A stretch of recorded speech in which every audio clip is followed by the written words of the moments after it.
During any diplomatic dispute, Canada's political leaders try to speak with one voice.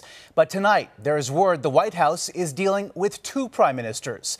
CTV News has learned Stephen Harper will go to Washington next week and meet with U.S. officials in a secret trip official Ottawa knew nothing about. CTV's Ottawa Bureau Chief Joyce Napier has the exclusive details. After a temporary retirement from public life, former Prime Minister Stephen Harper is ever more present on the international scene. I think it would be a mistake for the United States to believe that it does not need partners around the world. Today, he was in London sharing his thoughts on the U.S. administration's far-reaching policies. But on Monday, CTV News has learned Harper will be going to the White House, according to American officials. Except the former Prime Minister hasn't notified the current Prime Minister, his office, or any other Canadian officials about his visit. Basically, Harper is going it alone, seemingly blindsiding the current Canadian government. A total breach of convention at a time of unprecedented tensions in the Canada-U.S. relationship, when Donald Trump and his officials openly insult Justin Trudeau.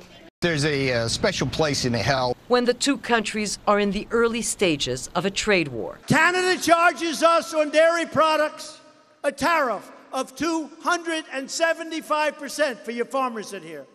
200, that's like saying we don't want your dairy product. It's no good. According to emails obtained by CTV News, the White House is expecting Harper's visit on July 2nd. That's just one day after Ottawa's tariffs on imports of U.S. goods and on U.S. steel and aluminum hit the U.S. When we had the Canada-U.S. Free Trade Agreement, it is unclear what the purpose of Harper's visit is and when it was planned.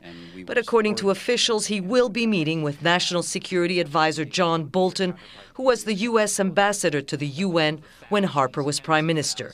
The former Prime Minister has been both critical and supportive of the Trudeau government's strategy in the trade dispute with the U.S.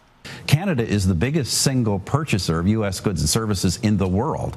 But Harper's also been supportive of some of Donald Trump's most controversial foreign policies, like his decision to move the U.S. Embassy in Israel to Jerusalem and pulling the U.S. out of the Iran nuclear deal. Is the former Prime Minister planning a political comeback? His book will be out in September. Is he drumming up business for his consulting firm?